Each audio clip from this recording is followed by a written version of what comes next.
said that correctly. Yes, you did. Today we're talking all about human design, and we are talking about some of the questions are going to be in relation to how we sell. So first of all, I'm going to ask Nicoline to introduce herself.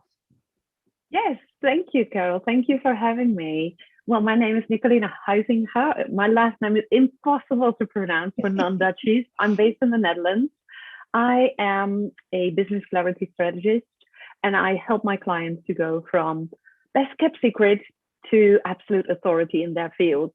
I do that by using human design to help them to create wonderful content and the right strategy to be visible on the relevant platforms for them. So I love what I do. My clients are basically all over the world. I'm also the author of Flick the Fucking Switch. I may have to be careful about the old careful about the F word. Yes. My second book about focus has been launched in that series. The first one was about courage, and that has everything to do with stepping up and choosing, and instead of procrastinating, and taking action, because that's what I'm all about. I'm all about getting things done, taking action. One of my clients calls me lovingly the lady with the whip. So yeah, that's me. Thank you, Nicoline. So just to welcome everyone, I'm Carole Bernadette Bozkurt of the Blueprint Group Practice. We're going live today across LinkedIn, YouTube, my Facebook pages, and also Twitter. And also Nicoline is sharing this with her audience. So we've got quite a lot of viewers, hopefully. So if you are live with us, please put a comment please put your question or your comments in the comments below. And if you're watching on the replay, then again, please put your comments in, because we will come back and have a look at them and answer your questions. So let's kick off. Now, I'm really, really super excited about human design because I've heard about it for quite a few years. And I've heard bits and pieces of it. So when I got to interview Nicoline, I thought this is going to be great because we can do a bit of a deep dive on it. But before we jump into all of those great questions, I just wanted to find out, first of all, because the little bit that I know, and it is a really small little bit, is why is energy so important in this human design? Well, you know, we are energy. You and I are energy. We are all energy beings. And I think it's important that we realize that we are all made of energy and we radiate energy. And what we do is sending out that energy, and people respond to that energy on a subconscious level. And I think that's what human design is all about, that it's, of course, we know things about ourselves, but there's so much, it's like an iceberg, basically. There's so much hidden beneath the surface. And that is all about the energy. And that's the energy that we exchange. It's the energy that we send out to the world. And it's the energy that will either attract clients or will, well, make them go away. So we are all energy. And I think human design is a wonderful reflection of that. Brilliant, thank you. And I totally agree. We are energy, we are energetic beings. And of course, I always talk about increasing your vibration level, so that actually when you choose to raise your level, and I know Tony Robbins calls it changing your state, but when we choose to change our vibrational level, then actually we have a very different interaction with our clients. You know, absolutely, anyone, whether it's family, clients, whoever that might be. So for anyone listening, Nicoline, can you explain what human design is? Yes, human design is giving you basically a blueprint, a kind of user manual of who you are by design. Like when you were born in a certain system, at a certain date, a certain time, a certain place. And all of that is crucial to determine your human design. Human design is a system that's based on modern astrology, on the I Ching, the Kabbalah, the Hindu Brahman chakra work system, and the quantum physics. So it's a semi-scientific approach to who you are as a being. And it's not like, oh, this is who you are and you can never change, but it's really knowing your user manual, knowing your strategy to decide, and whether or not you are energetic by nature, or that you need more rest. And it's for many people, when they hear about human design, it's reassurance that they are okay the way they are. Nothing is broken, nothing needs to be fixed. You are a certain person when you were born, and it's important to really get to know yourself. And human design is, I think, is a wonderful tool to use it. When I got to know human design, I was like, yeah, you know, it's like astrology, and it's like, yeah, you may meet, you know, an interesting person this week. And then it's, yeah, it's too vague. But when I got my human design profile, I was really flabbergasted how spot on it was. And the many things that were mentioned in it were like, oh, wow, how is it even possible that this is now in black and white?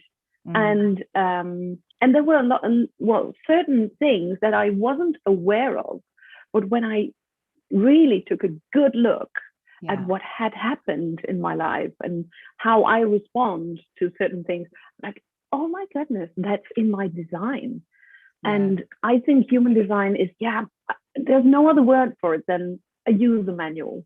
And I think that's incredibly helpful in this world of information overload.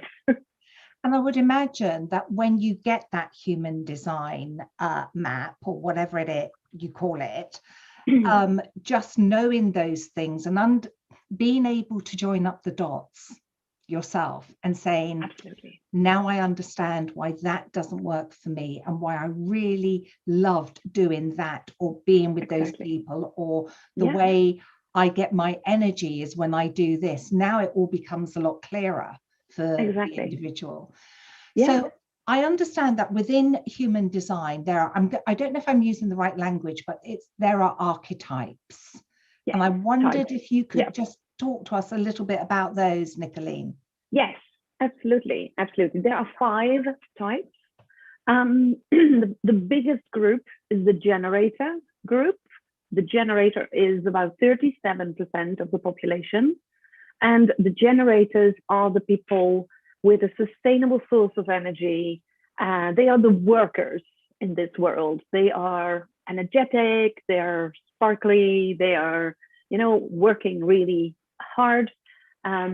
We have the manifesting generators, who are most of the multi-talented people, the multi-passionate people, the people who get told, oh, you should choose one thing. You shouldn't be doing all these different things. But that is typical manifesting generator. That's 33% of the total population. Then we have the manifestors. The manifestors are the leaders, the initiators, the people who just start new things, create new things. They're only 9% of the population. Then we have the projectors. And the projectors are the people who are more quiet, are more, they need more rest. They need, for instance, they need to sleep alone, and people don't always understand that. And that's 20% of our population. But projectors have this inner knowing, instant inner knowing that, okay, this is right or this is wrong. And that's, I think that's an amazing talent of the projectors. And then there's the reflectors, and that's only 1% of the population. And reflectors, they reflect and amplify the energy around them. Right. And especially for children, when you have a reflector child, that can be incredibly challenging, because the child reflects and amplifies what you do. as a mother or as a father. Right. And it's really amazing when you see a reflector child, but it's only 1% of the population. Reflectors have this incredible wisdom. They are like the wise gurus in the world. They know, but because they reflect what's around them, it could be really hard on them too, because they find it hard to find what's theirs and what's belonging to other people's energy.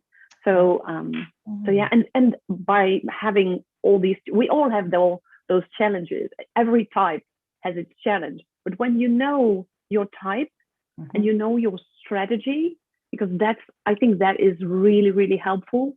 Knowing your strategy as a type, that is really going to help you to make decisions. Yes. And each type has its own strategy. So interesting. Of course, I want to know mine. So how do we find out what our human design imprint is? And once we have it, how do we interpret it? I know that's a very big question. Well, no, it's actually quite easy, because you can get your free human design chart on freehumandesignchart.com. Right. And Karen Curry Parker, who is, well, she's not the founder, but she's very close. She has been very close to the founder of human design. And that's her website. And she can create for you a free human design chart. All you need to know is your date of birth, your time of birth, and your place of birth. That's all you need to know. For some people, it can be hard to know their time of birth. Yeah, it can be a crucial thing, because on certain days, it can make a difference whether you're born at 10 a.m. or at 4 p.m. Yeah. So it's really, if there's any way you can find out, usually it's on your birth certificate, your time of birth.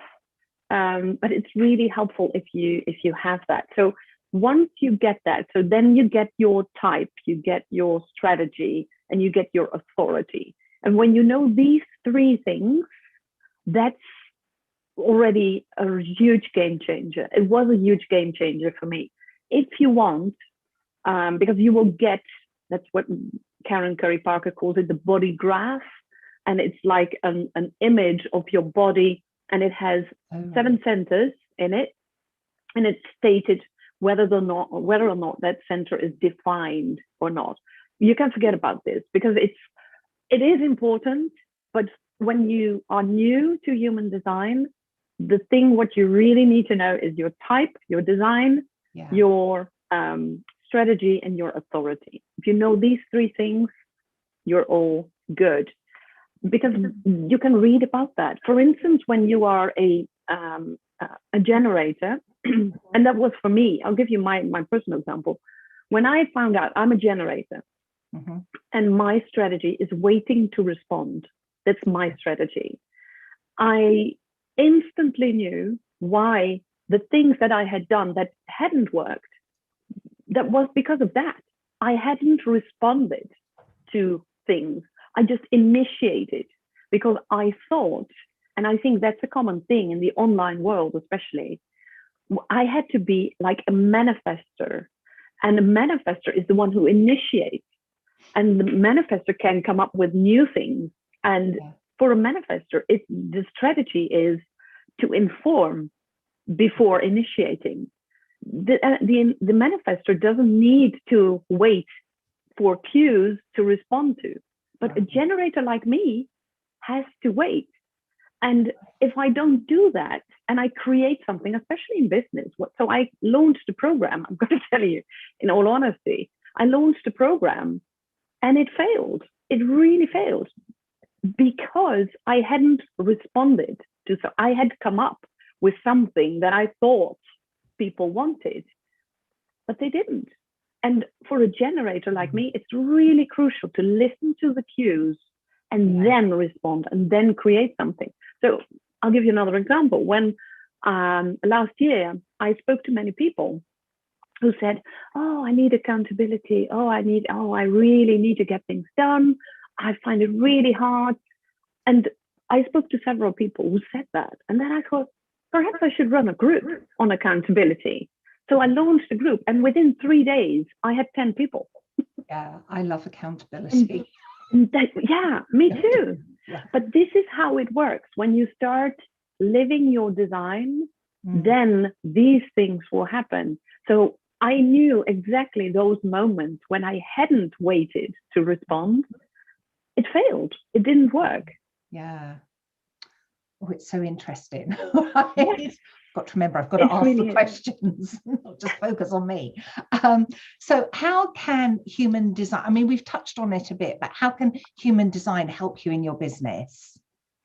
Well, first of all, again, when you know these three things about yourself, so your design, your strategy, and your authority, then it could help you a lot in business already. For instance, one of my clients is a projector, and a projector's strategy is to wait for the invitation. Now, that may sound a bit scary, like, oh, I need to wait, and what if people don't invite me? But the magic is in the waiting, and it's really about that invitation. And the invitation could have many faces. But the thing for a projector is that a projector needs to wait for the recognition as well. So when you are trying to be seen, especially in business, when you're like, oh, look at me, I'm really good, look at me. And it can, for a projector, that can turn into bitterness. And that's what in human design language is called not self. When you're not living your design, you will experience the not self emotion, which is bitterness for the projector.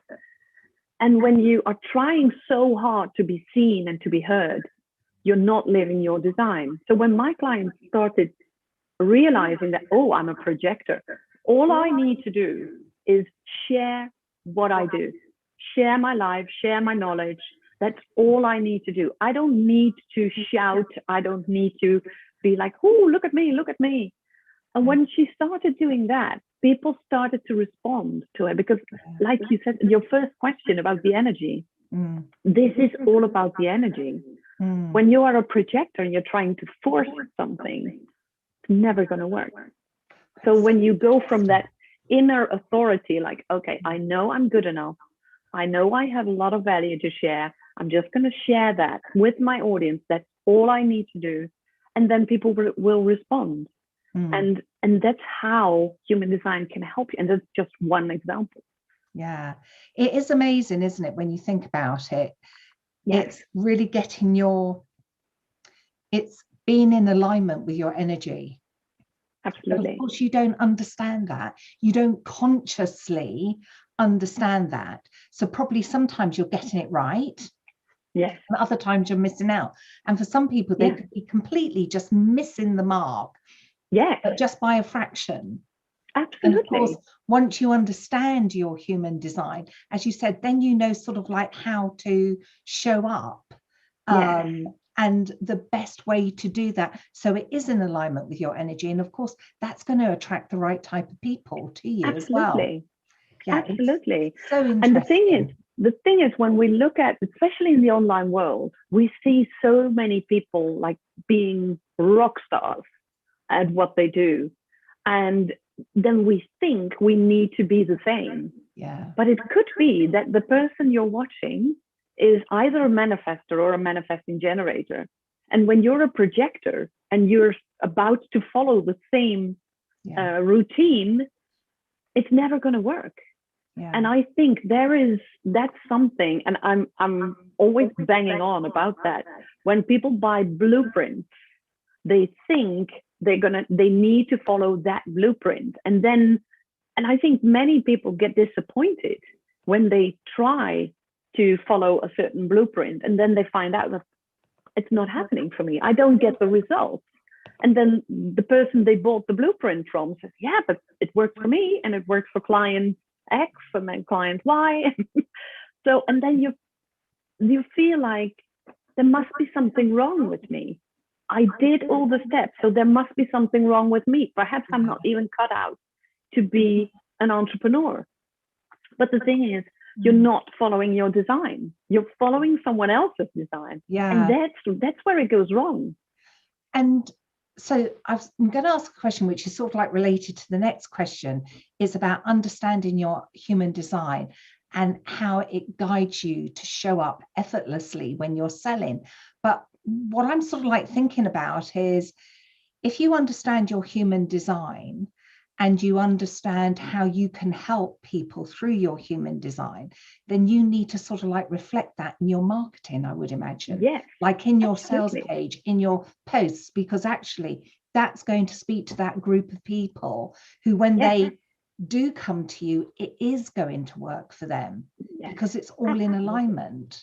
Absolutely. And that's why I'm kind of an ambassador for human design, and I'm always banging on about, follow a blueprint or a map, a roadmap that's yours and not someone else's, because we are all on a journey, and it's really useless to try to be a manifestor when you are a projector, or try to be a generator when you are a reflector. It's useless. People will feel it. And the thing is, and it's all on a subconscious level, people will feel when something is off, and they won't be able to say like, oh, that's the thing that's wrong, but they will feel that there is something that's not in alignment. And when they feel that, they will send, it's all a subconscious process. It will send a signal to your brain saying, I don't know about this person. And a brain, this, a brain in doubt never buys. Yeah, that's right. Yeah. Confused mind never buys. Yeah. Yeah. So does that sort of like then answer the sort of like question of when you go to meet people, like say if you're a coach or a consultant and you go into might be into the corporate world, it might be into an SME, and there are, you might have a really good relationship with one person in that organization or that company, but actually when you meet the team, there is a real disconnect.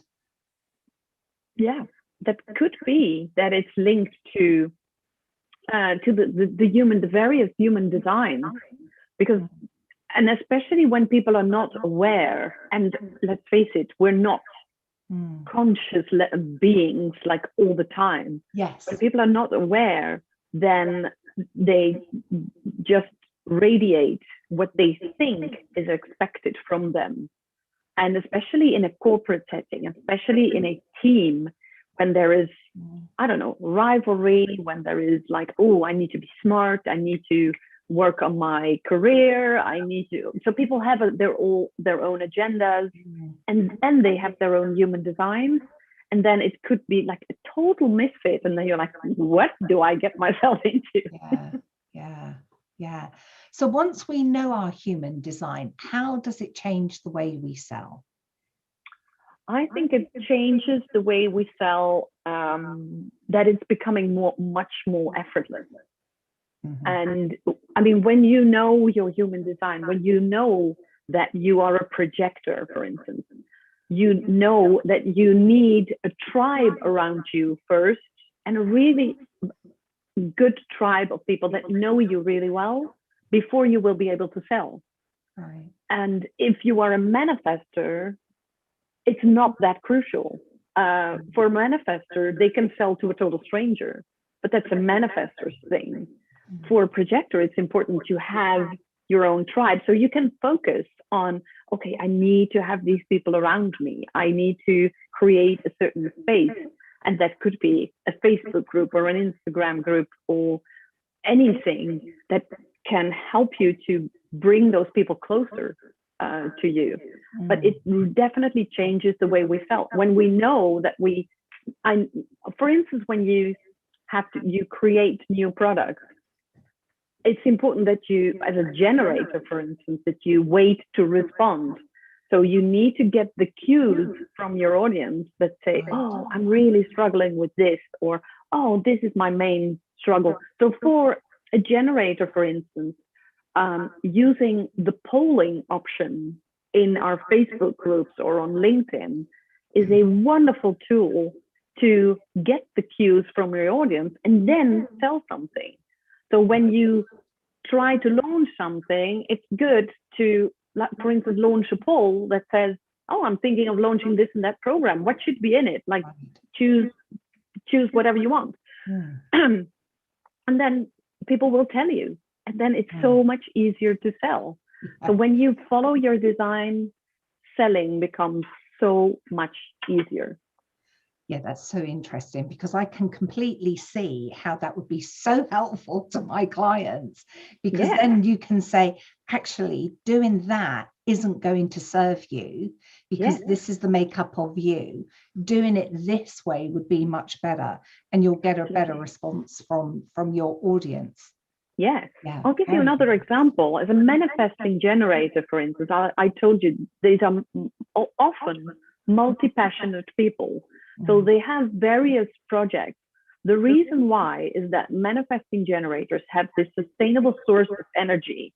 They almost have an excess of energy, and they need to do other projects in order to burn off that energy.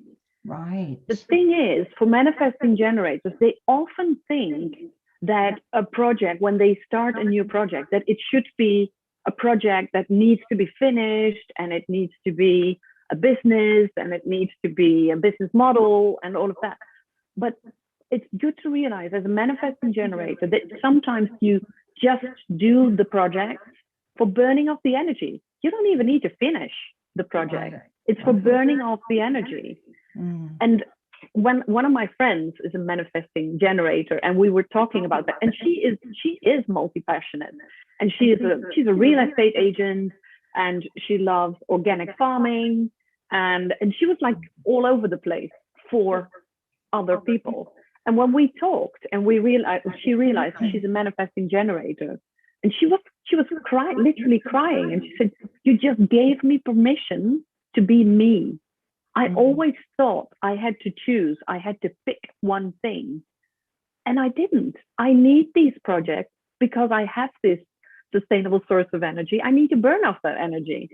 So knowing that is really, really helpful, because then you're like, okay, I'm multi-passionate. That's great. I have these projects to burn off energy, and I'm focusing on many projects, but this is my main thing.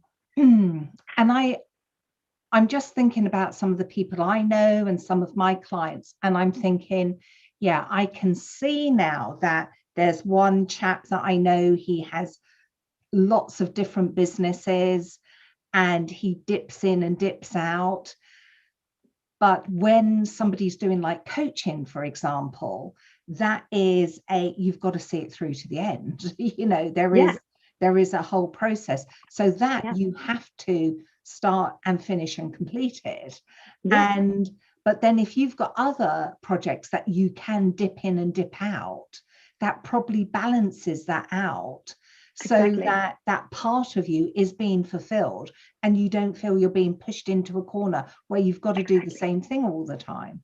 Exactly. So when you have those projects that you can dip in and out, you're much more likely to finish the project that you actually have to finish. And I think that's a vital thing for manifesting generators. I mean, not many people are multitaskers, but manifesting generators are multitaskers. They can do this. It's their talent. And trying to suppress that, or even to dismiss that, like, no, you should pick one thing. You cannot have all these other businesses. Yes, you can. When you're a manifesting generator, you can. And that's sort of like, we've sort of like really answered my next question, which was going to be around, you know, if you're a coach or a consultant, how does it benefit you knowing what human design your clients are? But we've sort of like really talked about that by saying, well, you know, you're going to be if you're a mentor, you can guide them better. If you're a coach, you can probably ask a different set of questions. Yes, absolutely. For instance, when you're talking to a generator and a manifesting generator, they have the inner GPS, as I call it. They have the sacral authority. So that's the part of the authority.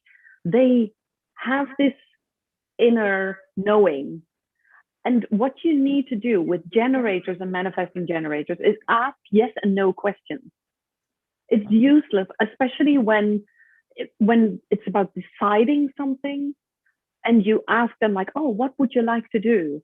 And especially a generator who has a lot of open centers at the top of the body graph, they get all the input and information from other people.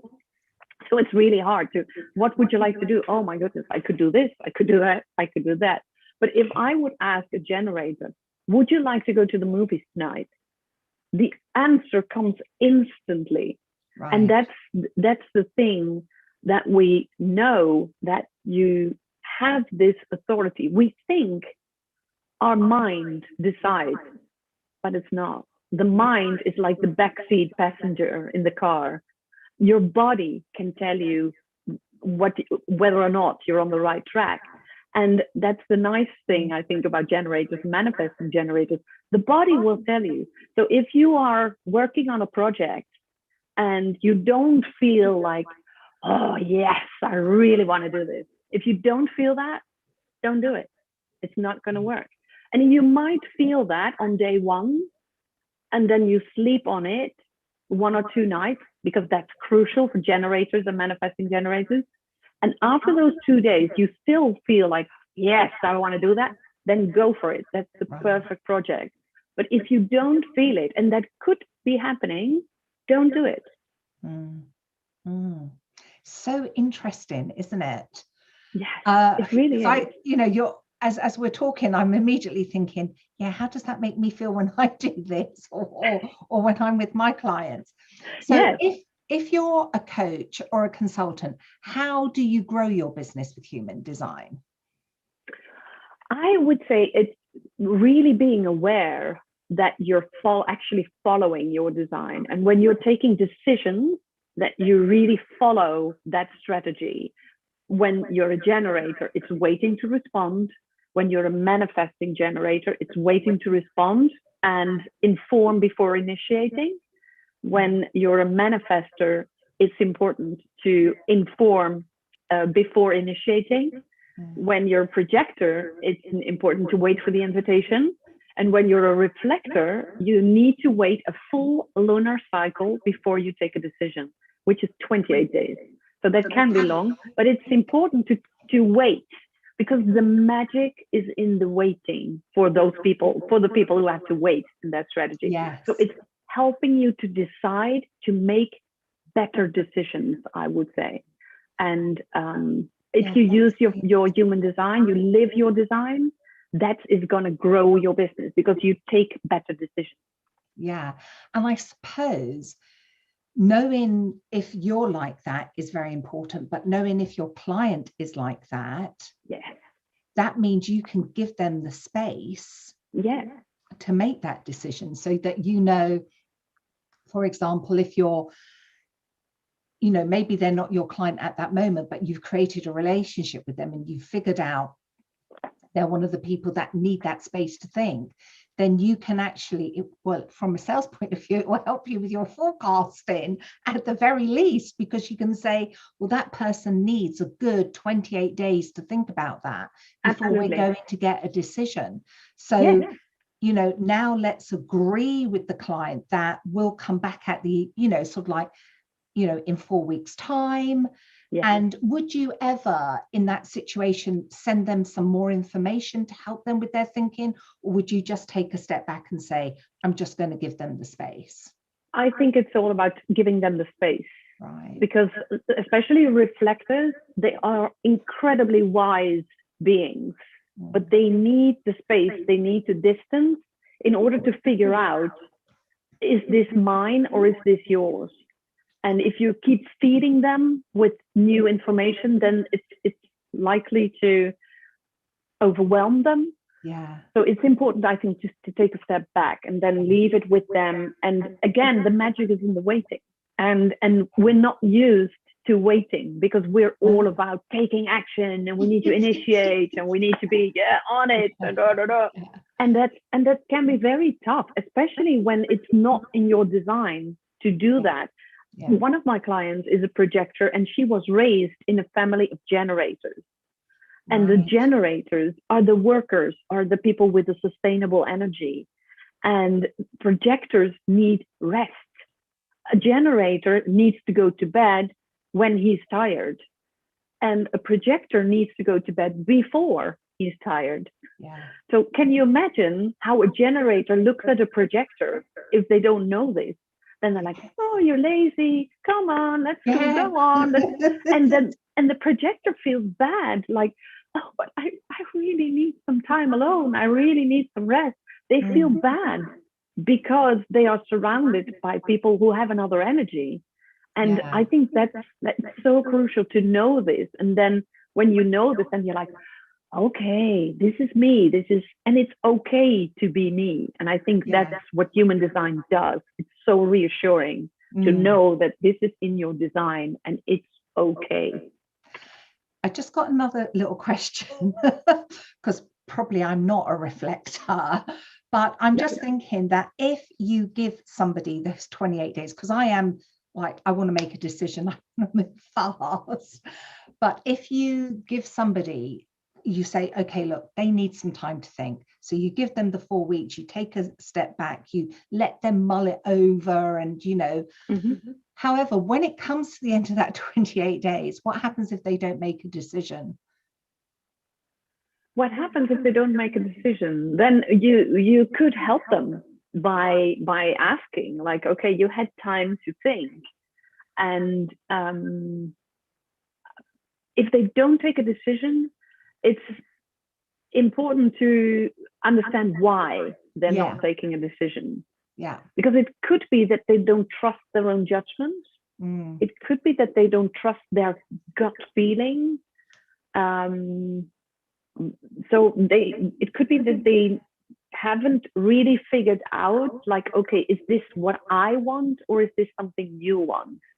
And that's, I think that's crucial for a reflector. But again, you know, it's only 1% of the population is a reflector. So that's good to know. Let's hope I don't know too many of them. Because waiting around. Well, the people I know who are reflectors are amazing. They are amazing people. Yeah. But it's really easy for them to burn out because they get so much from all the information from others.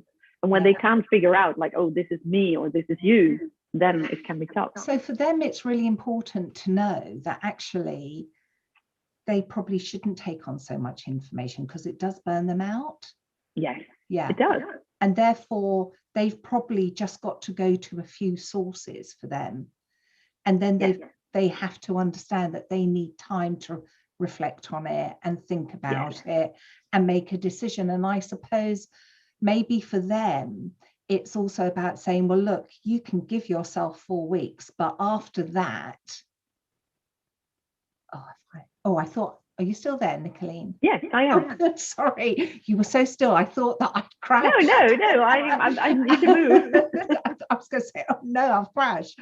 I just think that after probably, if they understand that's their type and that's what how they naturally need to behave in order to give them that energy, then probably for them, they can sort of like say, well, look, I've been pondering on that now for 4 weeks and I still haven't come up with a decision. Right, what next? Yeah.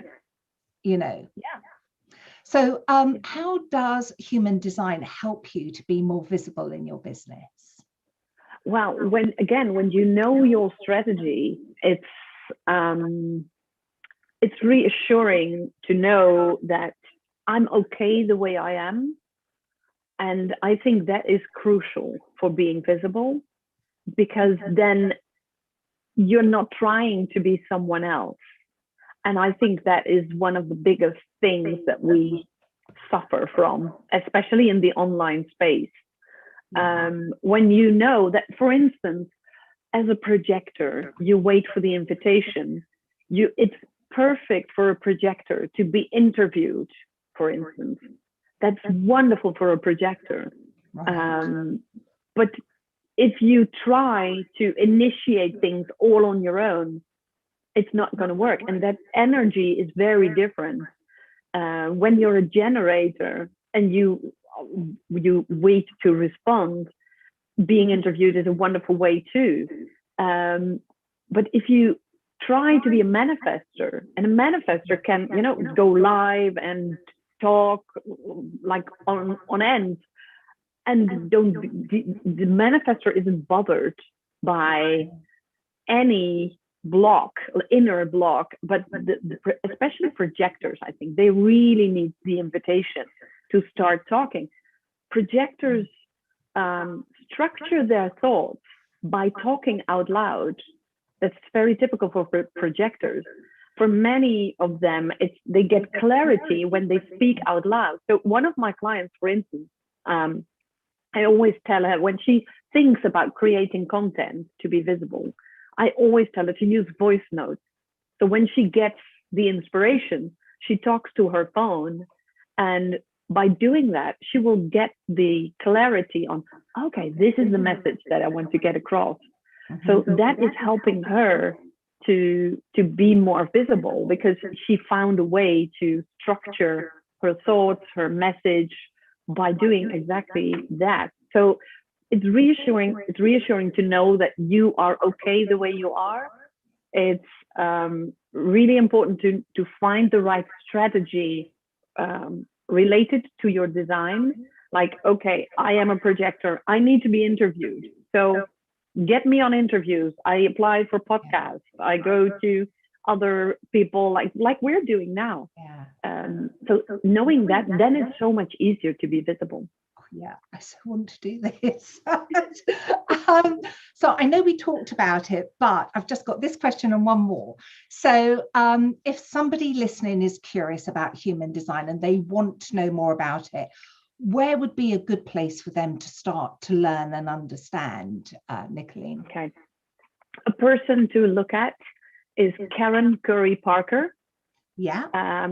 She was really close to the founder of Human Design. Her website is, well, like I said, freehumandesignchart.com. Yeah. There you can get your free design chart. And her other website is jovianarchive.org. Oh, right. That's a great one too. There is a person who, Robin Winn, she wrote this book. It's really interesting. Great. Understanding your clients through human design. Oh, I will definitely be getting that. It's really, really interesting. And it touches on I would say the basic stuff for human design. I mean, you could go really, really deep, because there's a lot about channels and about gates, and there's a lot more to know about it. But when you are new to human design, knowing your design, your strategy, and your authority, then it's going to be a game changer already. Yeah. So our final question, Nicoline, is for our audience listening, if there's one thing that they can take away today, what would that be? What would you suggest? Find your own blueprint. Find your own blueprint. Don't buy anyone else's blueprint before you start exploring your own. Yeah.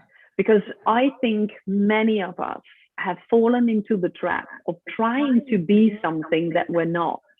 And trying to follow someone else's like roadmap or 6 steps to whatever, and it's not working for you. You need to know who you are as a person, and that nothing is broken, nothing needs to be fixed.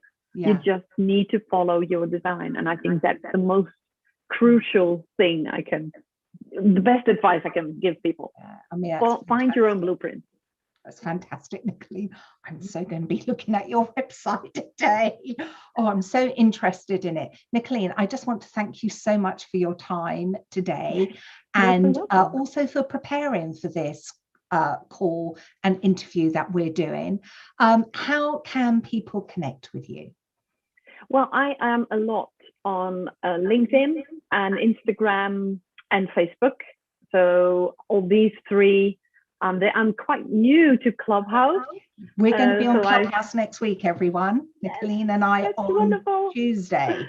Yeah. Yes, I'm excited about that. But I must say LinkedIn, Instagram, and Facebook are my main channels, so they can find me there.